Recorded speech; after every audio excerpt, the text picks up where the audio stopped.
کچھ یہودی بڑی بدعہدی کرتے تھے تو حضور نے انہیں وہاں سے نکال دیا تو وہ خیبر میں جا کے آباد ہو گئے.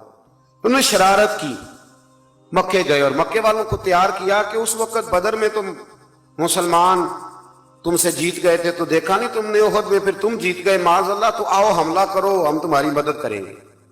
ابو سفیان کو تیار کیا اور کئی لوگوں کو تیار کیا, اور پھر بنو غطفان ایک قبیلہ تھا اس کو بھی ساتھ ملایا, کچھ اور قبیلوں کو ساتھ ملایا, تو تقریباً 10-12 ہزار کا لشکر لے کر انہوں نے مدینے پہ حملہ کیا, تیاری کی. نبی کریم علیہ السلام نے صحابہ کو مشورے کے لیے بلایا, بھائی خبر ملی ہے وہ تو آ رہے ہیں 10,000 کا لشکر لے کے, کیا کرنا ہے؟ سارے لوگ میٹنگ میں بیٹھے تو حضرت سلمان فارسی نے مشورہ دیا, عرض کی حضور ہمارے علاقوں کے اندر جب اس طرح کا ماحول ہوتا تھا تو خندق کھودی جاتی, ایک چوڑی خندق جس کو دشمن پھلانگ نہ سکے, اس میں آگ جلائی جاتی, گھوڑا کتنی کچھ چھلانگ لگا لے. مدینے کے 3 طرف ایسے ہی کہیں باغات ہیں, کہیں بڑی آبادی ہے گنجان آباد, کہیں پہاڑ ہیں, تو جو حصہ خالی ہے جہاں سے خطرہ ہے وہاں خندق کھود دیتے ہیں. نبی کریم نے فرمایا تمہاری بات مجھے بڑی پسند آئی ہے. حضرت سلمان فارسی کے کہنے پر حضور نے نا خندق کھودنے کا ارادہ فرمایا. 40 گز خندق کھودیں گے 10 بندے مل کے. 10 آدمیوں کو کہا 40 گز خندق کھودنی ہے اور یہ 5 گز گہری ہونی چاہیے. اب خندق کھودنے لگے اور اتنی زیادہ قحط کا زمانہ تھا کہ صحابہ نے پیڑ پہ پتھر باندھ کے خندق کھودی, اور وہ بڑی مشہور روایت ہے کہ ایک چٹان نہیں ٹوٹتی تھی تو نبی پاک نے پھر آ کے 3 ضربیں لگائیں اور ہر دفعہ فرمایا لو بھئی ملک شام کی کنجیاں بھی اللہ نے مجھے دے دی, یمن کی بھی دے دی ہیں, ایران کی بھی دے دی ہیں.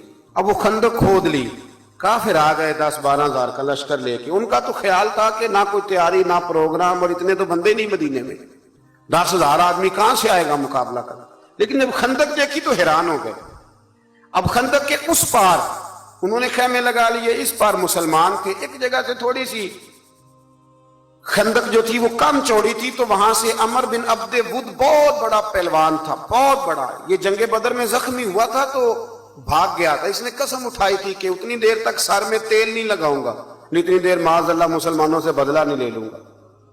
تو یہ آیا اس دن, جب میدان کے اندر آیا نا, چھلانگ لگائی گھوڑے کو اس نے کسی طریقے سے, تو گھوڑا اس کا ایک جگہ سے کم چوڑی تھی وہاں سے کراس کر گیا, اٹھا, اور اس کے بارے میں مشہور تھا کہ 1000 آدمی کا مقابلہ کرتا ہے. گھوڑے کی چھلانگ لگائی, گرا, گھوڑا بھی گرا, یہ بھی گرا, پھر اٹھا, تو اٹھ کے کہنے لگا ہے کوئی میرے مقابلے میں تو سامنے آئے. اس نے پہلا اعلان کیا تو مولا علی شیر خدا اٹھ کے کھڑے ہو گئے, فرمایا میں کرتا ہوں. حضور نے فرمایا علی ٹھہر جائیے, عمر بن عبد ود ہے, 1000 کے مقابلے میں لڑتا ہے. عرض کی حضور میں بھی تو اسد اللہ ہوں نا, لڑتا ہے تو پھر کیا ہوا, دیواریں ہلتی رہتی ہیں اور در کانپ جاتا ہے. علی کا نام سن کے اب بھی خیبر کانپ جاتا ہے, مجھے جانے دیں. جب تیسری دفعہ وہ پکارا تو حضرت علی کہنے لگے حضور بس کریں, اب تو حد ہو گئی, میں ضرور جاؤں گا. حضور نے اپنے دست مبارک سے ذوالفقار حیدری عطا فرمایا. حضرت مولا علی شیر خدا یوں نکلے وہاں سے کہ جیسے شیر کچھار سے نکلتا ہے, اور جب آئے نا سامنے تو کہنے لگا تیرا کیا نام ہے؟ آپ فرمانے لگے علی ابن ابی طالب ابن عبد المطلب, یہ میرا نام ہے. کہنے لگا میں نہیں تجھ سے لڑتا, تیرا باپ میرے باپ کا دوست تھا. حضرت علی فرمانے لگے بہانے نہ کر, علی کا نام سن کے بہانے کرتا ہے, تیرا باپ میرے باپ کا دوست تھا, اس کا کیا مطلب ہے؟ فرمایا میرا دوست بھائی وہی ہے جو محمد عربی کا دوست ہے, میدان میں آ مقابلہ کر. اس کو بات سن کے اتنا غصہ آیا, کہنے لگا پھر تم لڑو گے؟ حضرت علی فرمانے لگے سنا ہے تو 2 باتوں میں سے ایک قبول کر لیا کرتا ہے, کیونکہ میں نے بھی پہلوانوں کی ساری باتیں سنی ہیں. تو کہنے لگا وہ کیا؟ حضرت علی فرمانے لگے سنا ہے تو 2 میں سے ایک قبول کر لیتا ہے. فرمایا ہاں. کہنے لگے پھر 2 ہی باتیں ہیں, یا اسلام قبول کر لے یا میدان میں آ جا, ایک رکھ لے. کہنے لگا وہ تو نہیں میں قبول کرتا.